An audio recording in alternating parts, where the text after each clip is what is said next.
The word this may look small, but it is very powerful. It helps to point to things, people, or ideas that are close to us. When something is near, we use this. For example, when holding an apple, we say, "This apple is red." It shows that the apple is right here. We also use this to talk about time near now. When we say, "This morning was sunny," we mean the morning today. It helps us connect our words to the present moment. This can also talk about people. When introducing someone, we say, "This is my friend." It shows that the person is near or right beside us. Sometimes, this is used for ideas.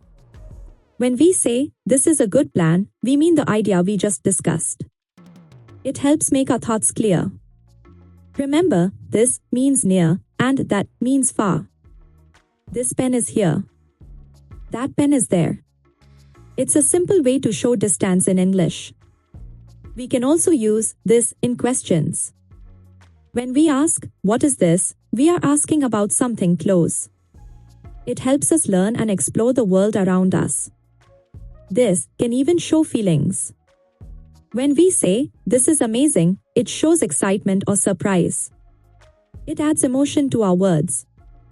So, this is more than just a word. It helps us talk about what is near, what we feel, and what we see. Keep learning simple English with Wordscience and make every word count.